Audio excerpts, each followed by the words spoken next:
இந்த 2 மெகா தொடருக்கும் இடையே கேட்கப்படும் கேள்விக்கு சரியான பதில் அனுப்பும் 50 பேருக்கு தினமும் பட்டு புடவைகள் பரிசாக வழங்கப்படும். திங்கள் முதல் சனி வரை கௌரி மற்றும் பவித்ரா மெகா தொடரை தொடர்ந்து பாருங்கள், பரிசுகளை வெல்லுங்கள்.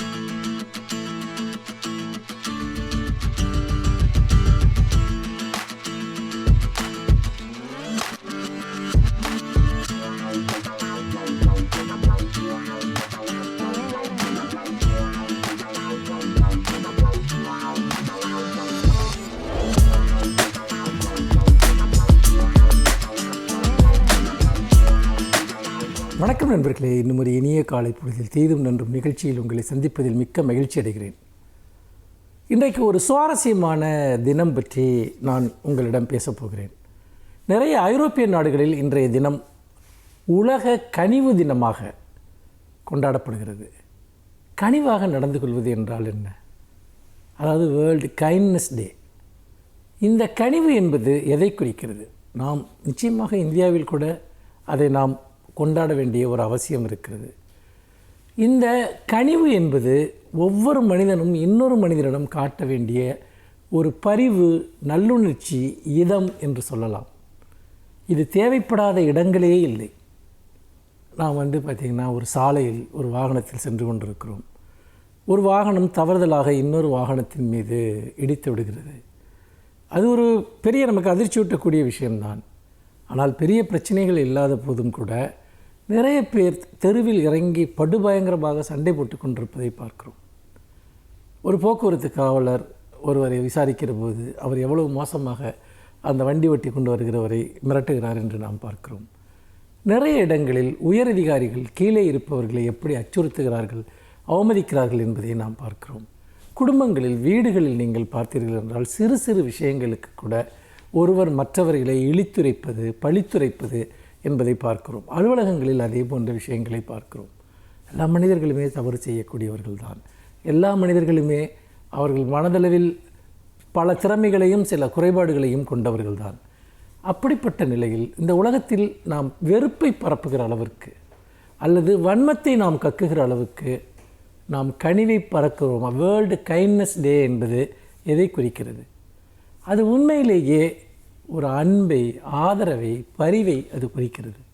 யாருக்கு பரிவு, யார் பரிவு காட்டுவது? எல்லோருக்கும் தான் பரிவு காட்ட வேண்டும்.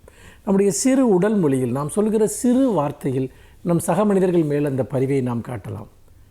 ஒருவர் சோர்வாக இருந்தால் உடல்நலம் இல்லையா என்று கேட்பது, ஒருவர் ஒரு ஆடை அணிந்திருக்கிற போது உங்களாம் ஆடை நன்றாக இருக்கிறது என்று சொல்வது, ஒருவர் வாடிய முகத்தில் இருக்கிற போது நீங்கள் உணவருந்துகிறீர்களா என்று கேட்பது, இதிலிருந்து தொடங்கி ஒவ்வொரு இடத்திலும் ஒரு நிமிடத்தில் நாம் காட்டக்கூடிய பரிவு, சில நொடிகளில் காட்டக்கூடிய பரிவு என்பது அந்த நாள் முழுக்க அந்த மனிதர்களை இதமாக்குகிறது, அவர்களை நம்பிக்கை உள்ளவர்களாக மாற்றுகிறது என்பதை நாம் பார்க்கிறோம்.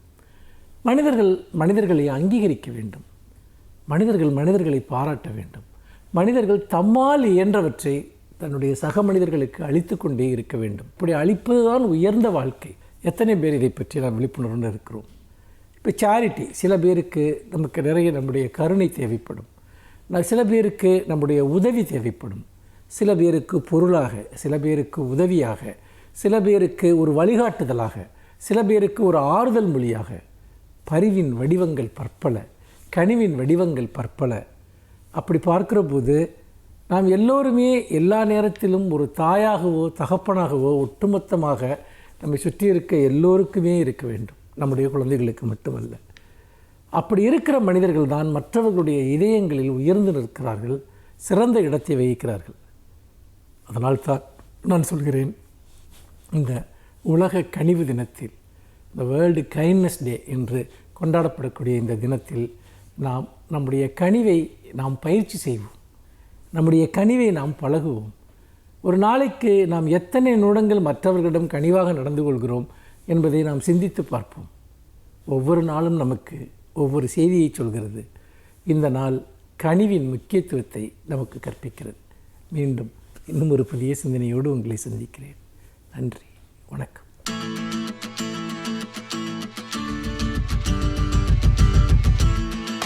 அனைவருக்கும் என் அன்பு வணக்கம். இன்றைக்கு திராவிட ஒவ்வாமை என ஒன்று நம் நாட்டில் திட்டமிட்டு வளர்க்கப்படுகிறது.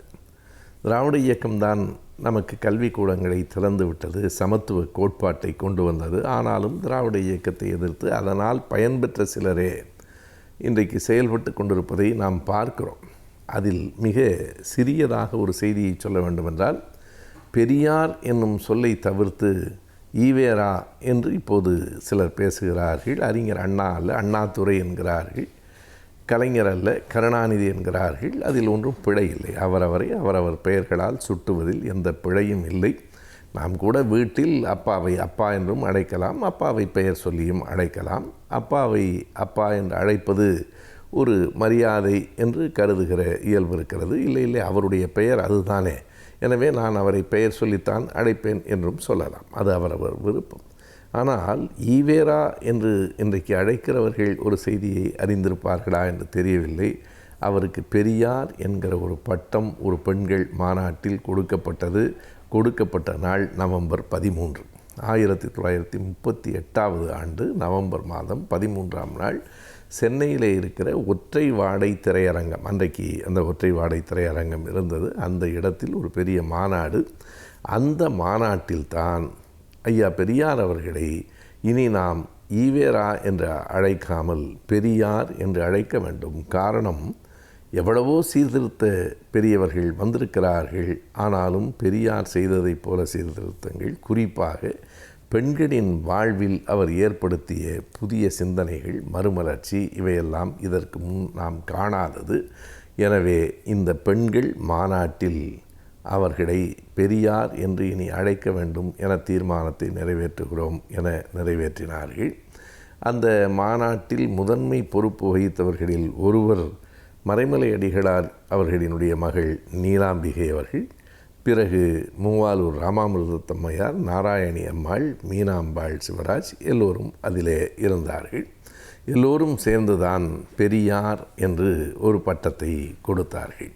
எத்தனை பேர் எதிர்த்தாலும், எவ்வளவு பேர் அதனை ஈவேரா என்றெல்லாம் இன்றைக்கு ஊடகங்களிலே சொன்னாலும், மக்களுக்கு பெரியார் என்கிற பெயர்தான் நெஞ்சில் பதிந்திருக்கிற பெயராக இருக்கிறது. சின்ன குழந்தைகளை கூட நீங்கள் ஐயாவினுடைய படத்தை காட்டி யார் என்று கேட்டால் பிள்ளைகள் பெரியார் என்று தான் சொல்லும். பெரியாரை எந்த அளவுக்கு புரிந்திருக்கிறார்கள், பெரியாரின் கொள்கைகள் அறியப்பட்டிருக்கின்றனவா என்பதெல்லாம் வேறு. பொதுவாக பெரியார் என்ன செய்தார் என்று கேட்டால், வளர்ந்தவர்கள் கூட அவர் கடவுள் இல்லை என்று சொன்னார், ஒரு சமூகத்தை திட்டினார் என்று தான் பொதுவாக முழுமையாக புரிந்து கொள்ளாமல் சொல்லுவார்கள்.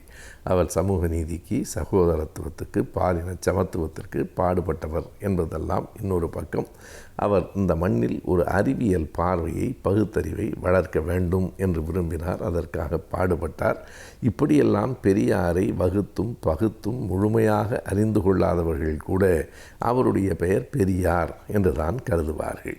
இல்லை இல்லை, நாங்கள் ஈவேரா என்று தான் சொல்லுவோம் என்று சிலர் புறப்படுகிறார்கள். ஷேக்ஸ்பியர் தான் சொல்லுவார், ரோஜாவை எந்த பெயரால் அழைத்தால் என்ன, ரோஜா ரோஜாதான் என்று ஷேக்ஸ்பியர் ஒரு நாடகத்திலே சொல்லுவான். Rose is always rose.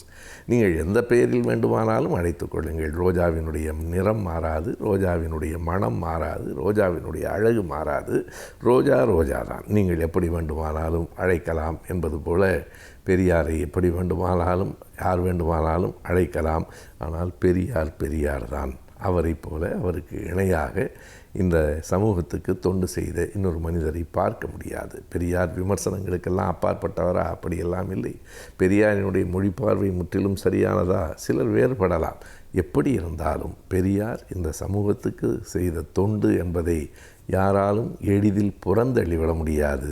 அப்படி புறந்தள்ள நினைக்கிறவர்களை சமூகம் தொடர்ந்து புறந்தள்ளி கொண்டிருக்கிறது என்பது வரலாறு. ஐயாவை பெரியார் என்று பெண்கள் மாநாட்டில் அழைக்கத் தொடங்கிய நாள் நவம்பர் 13.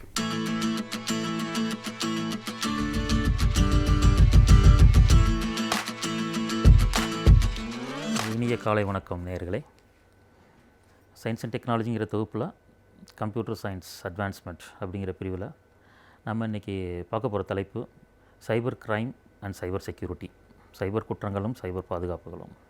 இப்போது டைப்ஸ் ஆஃப் க்ரைம்ஸ் என்னென்ன இருக்குது, இன்டர்நேஷ்னல் லெவலில் எப்படி அட்டாக் ஆகுது, இந்தியன் லெவலில் எப்படி அட்டாக் ஆகுது, இப்போ அதை எப்படி அவாய்ட் பண்ணலாம், என்னென்ன அவேர்னஸ் கோர்சஸ்லாம் பண்ணலாம், அதில் எல்லாமே இப்போ நம்ம இந்த பிரிவில் நாம் பார்க்க போகிறோம். இப்போது இன்டர்நெட் தான் எல்லாத்துக்குமே மூல காரணம். இன்டர்நெட்டில் நம்ம நிறைய பாசிட்டிவ் திங்ஸ் பண்ணலாம். But at the same time நெகட்டிவாகவும் நிறைய ஹேக்கர்ஸ் வந்து இன்டர்நெட் யூஸ் பண்ணி நெகட்டிவ் சைட் பண்ணுறாங்க. அது எந்த மாதிரி பண்ணுறாங்க அப்படின்னா, இப்போ நம்ம person against cyber crime against person, cyber crimes against government, cyber crime against industry, இந்த மாதிரி நிறைய பிரிவுகள் இருக்குது. இப்போ இந்த டைப்ஸ் ஆஃப் கிரைம்ஸ் அப்படின்னு எடுத்துக்கிட்டோம்னா, ஹேக்கிங் வந்து இன்னொருத்தர் ப்ரோக்ராமை எடுத்து இன்னொருத்தரோட இன்ஃபர்மேஷன்ஸ் எல்லாமே எடுத்து நம்ம ஹேக் பண்ணி அதை வேறு இடத்துல லீக் பண்ணுறது, அதான் ஃபஸ்ட்டு ஹேக்கிங்.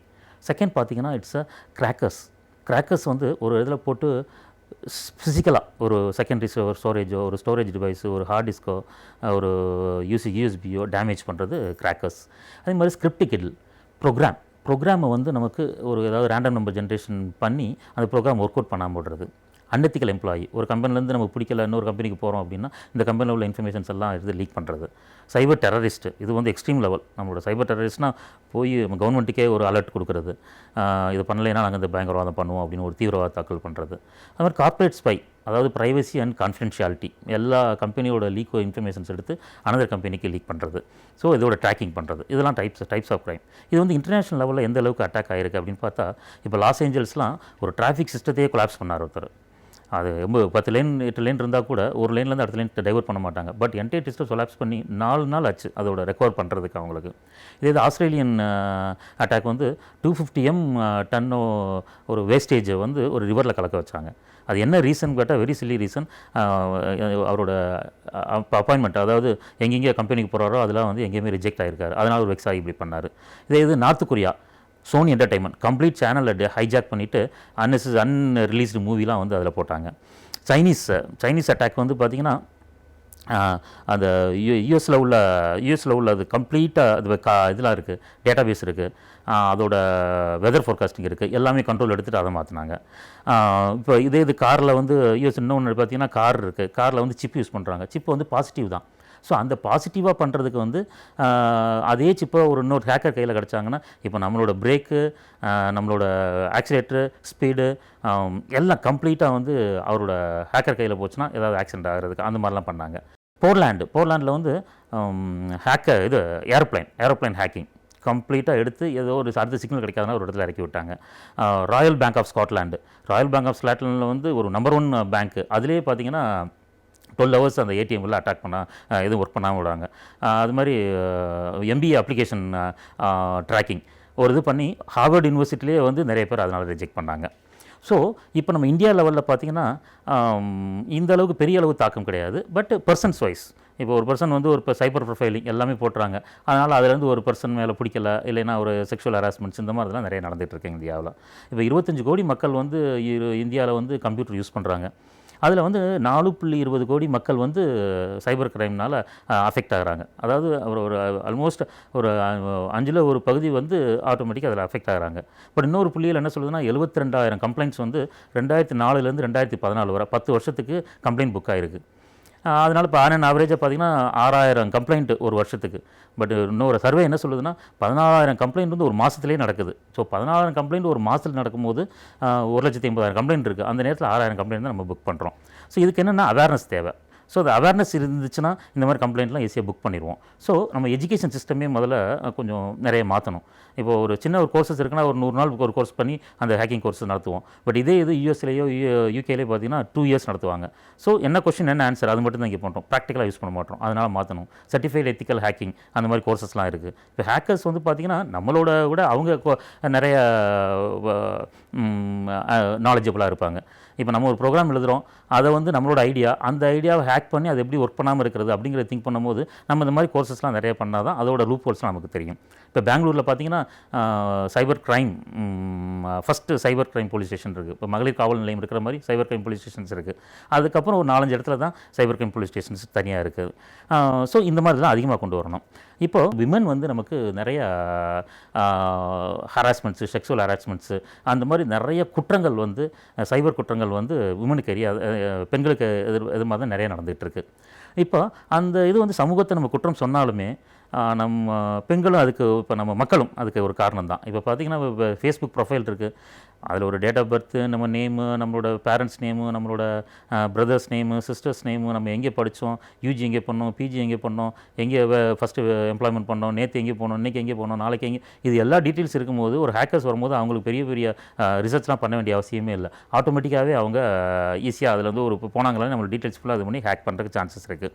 ஸோ இப்போ வந்து உமன்ஸ் வந்து கம்ப்ளைண்ட் கொடுக்கணும். இப்போ நிறைய கம்ப்ளைண்ட்ஸ், இப்போ முதல்ல சொன்ன மாதிரி 6000 கம்ப்ளைண்ட் தான் அங்கே வந்திருக்கு, ஆனால் 1,80,000 கம்ப்ளைண்ட் இருக்குது 1 இயருக்கு. அப்படிங்கும்போது நீங்கள் ஆட்டோமேட்டிக்காக வந்து கம்ப்ளைண்ட் நிறைய கொடுக்கணும்.